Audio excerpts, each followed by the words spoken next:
Bonjour à tous et bienvenue dans cette vidéo sur les modèles de la lumière dans laquelle je vais parler de l'émission d'un photon par un atome. Les spectres d'émission sont constitués d'un fond noir et de raies colorées. Par exemple ici, il s'agit du spectre d'émission du mercure. Et la position de ces raies colorées a été expliquée par Bohr en introduisant donc son modèle avec les couches et le niveau d'énergie. Ces raies colorées en fait correspondent aux photons émis par des excitations d'un électron de l'atome de mercure.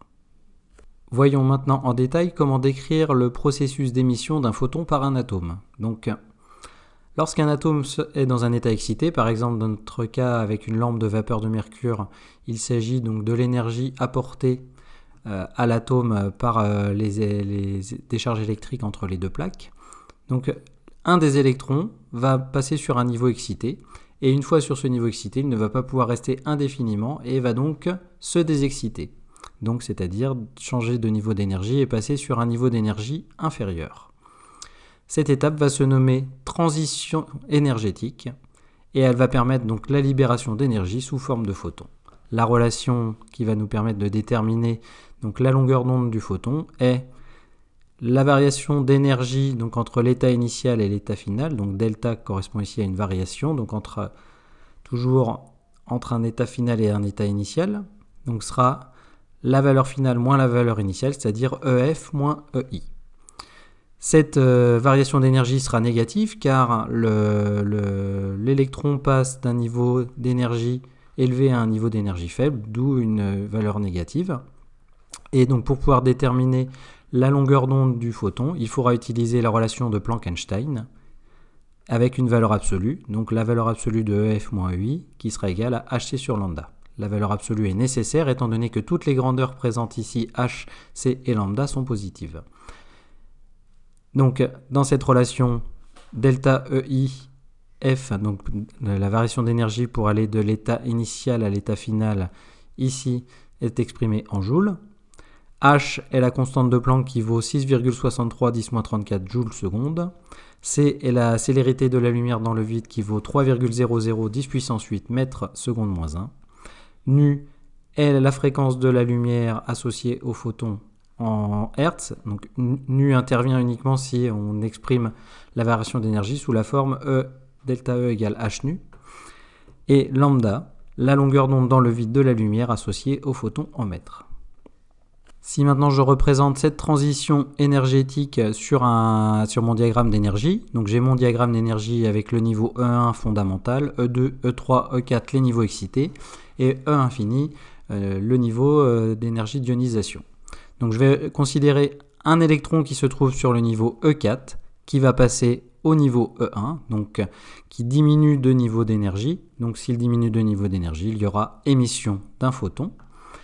Le photon émis, lui, donc, aura une énergie qui sera la différence des deux niveaux. Donc pour passer de E4 à E1, delta de 4 vers 1 me donnera E1 moins E4. Je trouve bien une valeur négative, donc c'est bien de l'énergie libérée.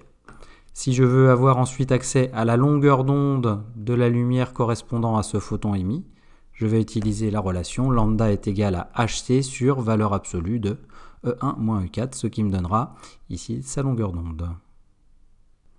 Voyons un exemple d'application avec le diagramme énergétique du mercure. Donc le diagramme énergétique du mercure est le suivant, avec le niveau fondamental, les niveaux excités et le niveau d'ionisation. Je vais m'intéresser ici donc à la transition d'un électron initialement sur le niveau 6 pour aller jusqu'au niveau 1, donc qui va émettre un photon ici, donc d'une longueur d'onde que j'appelle lambda de 6 vers 2. Donc je vais déterminer la longueur d'onde de ce photon, donc en lien avec ce photon ici. Donc j'ai une désexcitation du niveau 6 vers le niveau 2. Je vais donc avoir delta E de 6,2 qui est égal à E2 moins E6, toujours prendre la valeur finale moins la valeur initiale. Ici, E2 et E6, donc E2 vaut moins 2,68, donc E6 vaut moins 2,68 et E2 moins 5,74, donc je fais moins 5,74 moins 2,68, ce qui me donne moins 3,06 électronvolts, donc j'ai bien une valeur négative, ce qui correspond bien à une perte d'énergie par l'atome.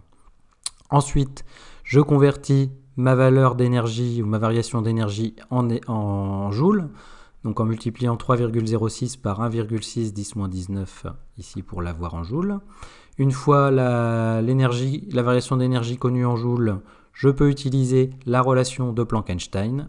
La valeur absolue de 2-E6 est égale à Hc sur lambda 6,2, donc lambda 6,2 est égal à Hc sur E2-E6. Il me suffit d'intervertir ces deux termes.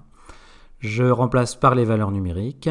Lambda 6,2 est égal à 6,63 10-34 fois 3,00 10 puissance 8 sur 4,90 10 puissance moins 19. J'ai 3 chiffres significatifs à chaque fois.